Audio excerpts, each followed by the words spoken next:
Good morning అందరికీ. ఈరోజు నేను ఉప్మా చేస్తున్నాను. ఇది ఫ్రై చేసింది ఉంటుంది అన్నట్టు. ఫ్రై చేసిన రవ్వ తీసుకొచ్చాను.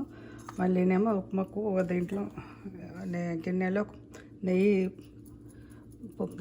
పోసాను. తర్వాత దీనికి కావాల్సినది ఏదంటే ఇప్పుడు ఆవాలు, జీలకర్ర, కరివేపాకు, ఉల్లిపాయలు, మిర్చి, పల్లీలు, బాదాం, క్యాషనట్ అది వేస్తాను. తర్వాత మినపప్పు కూడా వేస్తాను అన్నట్టు.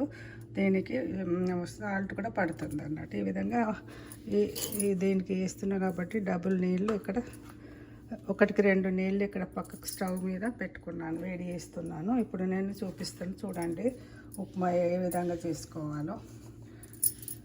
ముందు ఆవాలు వేయాలి. ఆవాల తర్వాత జీలకర్ర కొద్దిగా, జీలకర్ర వేసినప్పుడు ఉల్లిగడ్డలు వేస్తాను.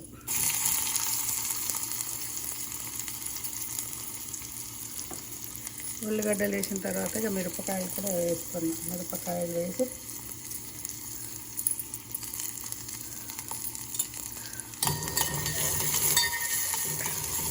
ఇది తొందరగా ఫ్రై కావడానికని కొంచెం సాల్ట్ కూడా వేసేస్తాను అన్నమాట.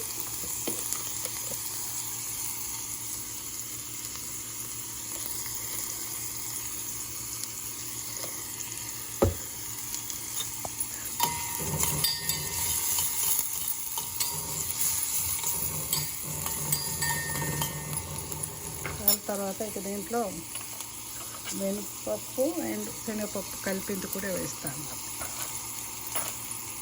మినపప్పు, శనగపప్పు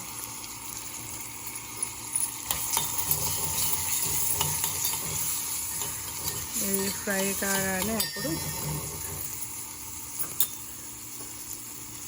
కరివేపాకు వేసి ఇవన్నీ పల్లీలు, కాజులు, బాదాములు వేస్తాను.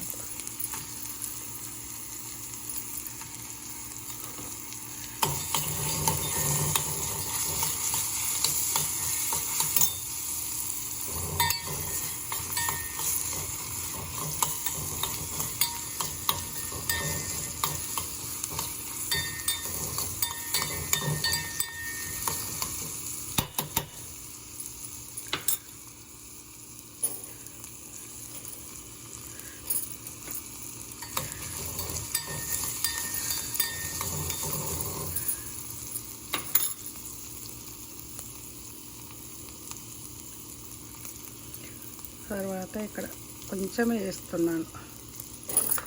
ఫ్రై చేసినది ఉంటుంది అన్నట్టు ఉప్మా, రవ్వ ఉప్మా అంటారు, సుజ్జీ అంటారు, రవ్వ అంటారు. దీన్ని ఈ విధంగా చేస్తున్నాను.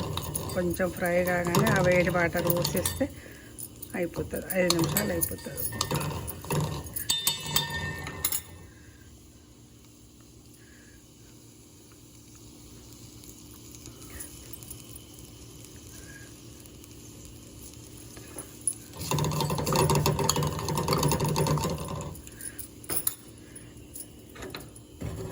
సైడ్ వేడి నీళ్ళు పెట్టుకున్నా కదా, 1-2 నీళ్ళు అన్నట్టు నీళ్ళు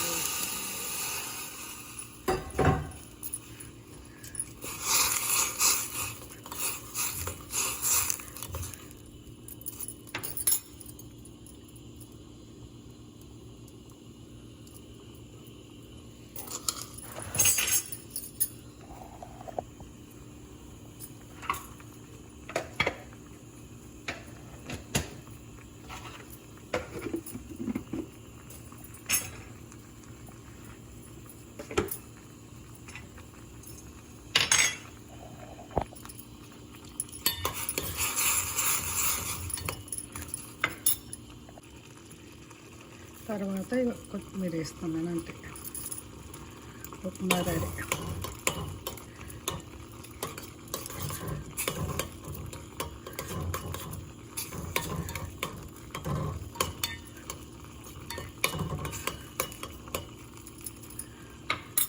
స్టవ్ ఆఫ్.